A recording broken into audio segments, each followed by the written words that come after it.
this front headlock position, I want to make sure that I'm not on or down the center line, okay? That's what my opponent wants. They're going to try to make certain passes toward the back. They're going to start attacking my neck, okay? So we talk about guillotines, we talk about chokes. One of the main things we want to pay attention to if somebody's going to grab your neck and try to sit is I want to end up being cross-body, all right? Because cross-body is going to be what stops me from getting choked on that side. So getting myself off the center line, what we want to practice to start off first is getting to a strong position where we have 4 points on the ground.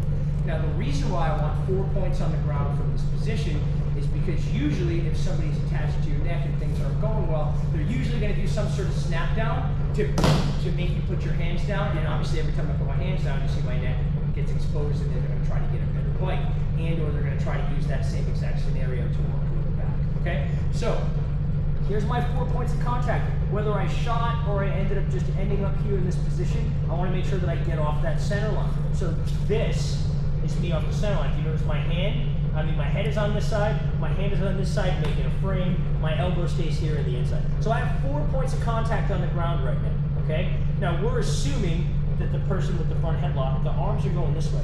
So they're going to be trying to pass this way. Does that make sense? Because they're not going to pass on the other side because their own arm is in the way. So here's my 4 points of contact, leaves my hand open to also be able to defend any collar stuff they might be trying to set up with the gi or whatever, no gi, they're trying to put the arms in. I can still have a hand here, but have 4 points of contact. What are the 4 points of contact good for? Again, if they try to pull me forward, bump me around, I'm actually pretty stable. If I start doing this, if I'm the other person, the first thing I'm going to do is try to snap you down. Why? I don't have 4 points of contact, so it's going to end up being like this, where's my neck exposed. So this is always going to be like a race to see who can gain the advantage, so they can either get a pass, they can start to set up a choke, etc. Okay? So working from the bottom. This is going to be the first part of what I want to do. Okay? I'm going to do this with a partner. Now that I explained it, you can see this position. I'll do it one more time. Again, I tend to fold the back foot in first, makes my head come over, and we get to here. Okay? This frame, don't just like put your hand here. Like if you've ever done this before, right? You see how it sets up a frame. That's the kind of stability I want on this side. They're going to be trying to pass to this side. So the first thing we're going to do is I want you to play around with it, but then I want you to get a partner, groups of 2, groups of 3, and have them try to pass, have them try to do whatever, and all I want you to do is defend. Okay? Things that you're going to start to notice is as they're moving to that side, they're going to start walking toward your hook foot, they're going to be trying to shoot in chokes, so on and so forth. Last part before I bring in somebody up in these, can I use you on these? So come on up for a second. The hand position. There's usually 2 different hand positions that somebody's going to have when they're attacking from the front headlock position. They're either going to have a little bit more arm on the inside, or they're going to try to go short with it, okay? If they go short with the grip, the back of my elbow, because we're always trying to trap their arm between the leg and my elbow, right? The back of my arm is going to trap and try to make that arm shorter to make it so they can't shoot their arms in. If they're going short grip, the back of my elbow is going to go after the hands. Okay, so I want to show you how this works. Anis is going to put me in the front headlock position, right? And look, he gets his grip, and then right away, I'm coming over to here. So if you're noticing now, it's the elbow that I'm going after, right? And I have my 4 points of contact, and I'm staying here. So the next part of the drill is Anis does whatever he wants.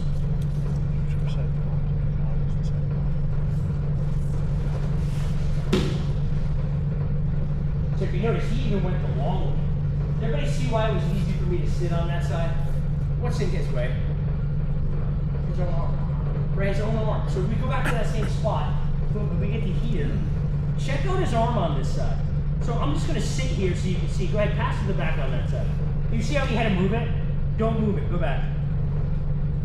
Grab. Try to pass to that side. Watch how wide he has to go. Go ahead, pass. Look. That's really wide. Okay, so we really want to make sure that we pay attention to that. Okay, so all I want you to do, thank you, all I want you to do right now is get to that position, find a partner, and all I want you to do is kind of sit there and defend and see what happens.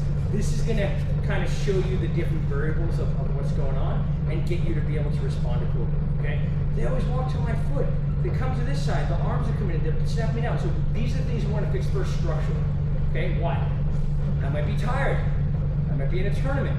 Maybe I never want to shoot, but if I get really good at this position, if I get sprawled, I know people that shoot the worst shot ever just so they can get to a pretty good spot here. And then they set up the rest of the game, okay? So I want you to just play around with this for like the next couple of minutes, and then we're gonna add some reversals, sweeps, and defense to it, okay? All right, here we go.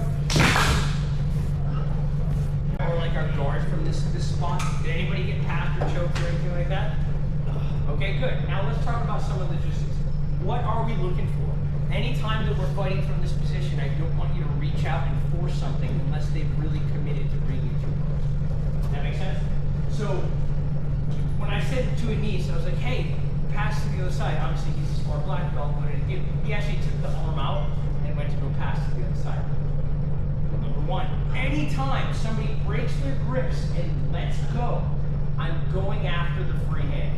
I'm going after the one that goes next to the neck. So this is going to be the next part of your drill. You're going to start to pin the hand, and you're going to start to back out. So we're going to go butt high, and we're going to start to back out. You're going to have two options. If I can back out, stand up, and get away and clear my head, fantastic, I'm going to do that. If I can't back out and clear my head, but I've gotten pretty far out and they're going to try to force the issue, I'm going to sit back under and clear my head and get going. Right? So we'll do a couple of these scenarios right now. So again, I start here and he gets his grip. And I get to this, and he feels like he can't do anything. So as soon as he starts to break his grip and try to switch and do something, I'm going to trap this hand. Does that make sense? Now he can't get it back. So once you get the hand, don't just put it out in front of you and try to move it away. Right? I'm going to pin it to the ground like I'm doing a push-up, and I'm going to come butt high. Right? Even if he keeps his weight on me, even if he tries to keep the chin or whatever it is, he's got this underhook on. I start backing up, he starts to follow. This is okay because I'll just sit right back under, and we can get our guard back.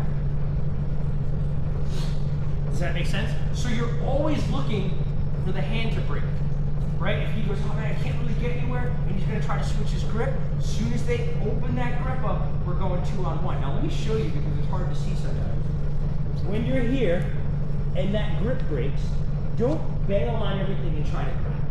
Right? When that grip breaks, I'm going to follow it on the side that's paying attention to the neck anyway. So this should be my first grip side. Right? I'm going to find that grip, then I'm going to back it up here. I still try to keep everything in nice and close. When you're ready to start to work out, I'm going to pin it to the ground and start leaving like this, like I'm doing a push-up. Use your arms to push yourself out of that scenario. Okay? So we're going to go butt high, and we're going to start working our way back out. Does that make sense to everybody? Can you see it again? You're one. So again, we get here, and right away I scoot over to this side. Look at my hand is already in on this. So if he feels it's like he can't do anything, and he starts to break and lose that grip, cool, I'm waiting for it, yeah, right here. Now if you notice, I still have my knee up on that side. Right, so it's not an easy pass. I'm gonna pin the hand down, I'm gonna square back up like this. Right, we have a lot of options from here, but I'm not gonna do like a ton of wrestling things. I'm just gonna make sure that he keeps his hand on the ground. If I can continue to work my way out, I'll work my way out and I'll keep the grip coming back to the feet. If I don't feel like I can work my way out and it's gonna keep trying to wrestle and turn the corner, you're gonna sit back down and get like a butterfly guard or your regular guard or half guard. The number one thing when you're in the front headlock position is you can't see your opponent.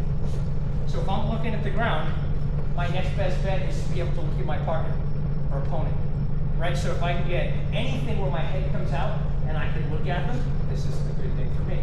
So this is the next part of the equation that we're going to practice. The person's going to just give you resistance, they're going to be on the neck, they're going to keep trying to move, and then if they break their grip to try to do anything, you're going to get that 2-on-1 and pin it to the ground. Again, pin it to the ground like you're doing a push-up.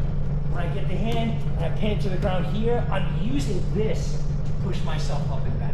Your butt should be higher than your head when you're leaving. Does that make sense? Sure. Okay, let's get some reps on this. 3, 4, go. Real quick.